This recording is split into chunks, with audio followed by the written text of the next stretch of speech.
Today, we're talking about the keys to victory for the Washington Commanders as they get set to take on the Kansas City Chiefs. And so, before we go ahead and we jump into it, I first want to remind you to hit that subscribe button, just like Jaden Daniels is going to be hitting, Terry McLaurin, Debo Samuel, Zach Ertz, and many others for multiple touchdowns this season. And so, in exchange for hitting that subscribe button, I'm going to give you nothing but daily content around the Washington Commanders. And so, make sure that you hit that like, you hit that subscribe, and you join the Washington Commanders Insider family as we talk nothing but Washington Commanders football. And so with that being said, let's go ahead and let's jump into it as we are talking about the blueprint for the Commanders to beat the Kansas City Chiefs. And so, look, this is going to be a challenge for the Washington Commanders because you're looking at an offense that is coming in hot. The last couple games, they have scored at least 30 points. Against the Lions, they won 30-17. And against the Raiders, they won 31-0. And then defensively for the Kansas City Chiefs,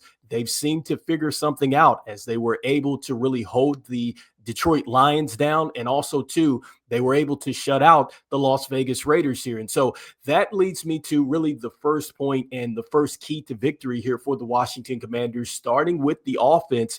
And I think for the Commanders, what they need to do is they need to keep this thing as tight as possible. And so that means keeping it within a one-score game. I think that this is something that it really goes in the favor of the Washington Commanders if you can keep it to a one-score game, because just looking at the Kansas City Chiefs losses this season, they have all been one-score losses. And so just going back a season before this one, this was a team that was very good in one-score games. In fact, I think that they won 11 games that were decided by one score. But so far this season, in these one-score scenarios, they are 0-3. And so 27-21 against the Chargers, they lost that game. 20-17 against the Eagles, they lost that game. And then also, too, they lost to the Jaguars, which was a one-score game as well, and that was 31-28. And so, I just think that if the Commanders can go out there, they can play a little bit of ball control here. That means that you're getting your running game going. You get your Corey Krosky married, Jeremy McNichols, also to Chris Rodriguez Jr., heck, even maybe Marcus Mariota going here in some of these QB design plays or maybe some of this RPO stuff. You keep that defense on the field. You try to wear them down, but you're keeping, KC off the field so they cannot hurt you as far as offensively there, as far as putting up points. And so, if the Washington Commanders can continue to just keep grinding this game out, find ways to get to the red zone and hopefully get some touchdowns and not just field goals here, I think that you're in a good situation here as far as keeping this thing tight. And so the next thing here for the Washington Commanders, just shifting focus here and looking at the defense,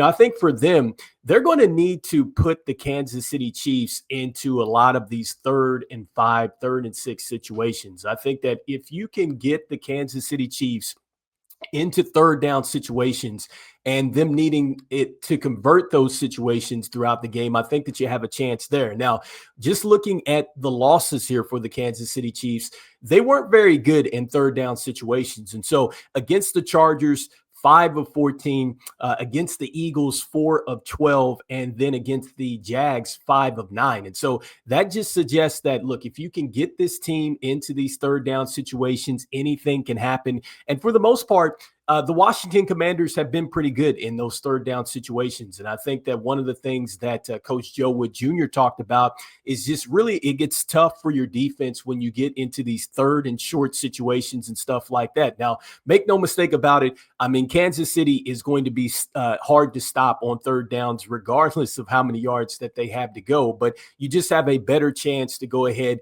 and just, get these guys off the field, because we know that Rashee Rice and then also too, Xavier Worthy and also to Travis Kelce, all these guys can really hurt you. And so that is going to be a key here for the Washington Commanders, is to get this Kansas City Chiefs team into longer third down situations. The next, I think as a football team here, and this is just talking about complementary football, this team is going to have to be disciplined, because when I look at the Kansas City Chiefs losses, another thing that really stands out in those losses have been the penalties. And so against the Chargers, they had 10 penalties for 71 yards. And then against the Jags, 13 penalties for 109 yards. And so, they can be undisciplined. And so this is where the Commanders really have to lock into their standards. They really have to be focused here. And this is part of, I think, turning the page, for this team as far as getting to that next step this season and everything else, is that they need to clean some stuff up. And that means that you have to be more disciplined than the Kansas City Chiefs. And so hopefully, we can get them into some penalties, and maybe that's something that pretty much snowballs throughout the game.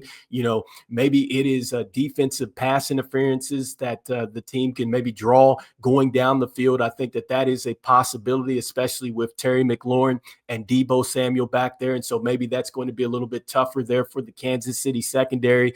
And then also too, maybe you can get some holding calls, against Patrick Mahomes and their offense, just trying to hold up just a little bit more because you're getting home up front. And that's going to be key for the Commanders too, is can they continue to get home and not necessarily call the blitzes? Because I think that, if you do call the blitz, you had better get home, because if not, you're going to leave your back half open. And I'm talking about your secondary. So that means Quan Martin, that means Marshawn Lattimore, and then also too, Trey Amos, and these guys are going to have to defend at a high level, especially if you are just cutting loose an extra defender and trying to come after Patrick Mahomes. And so we'll see what happens with this. And so hopefully the Washington Commanders can execute.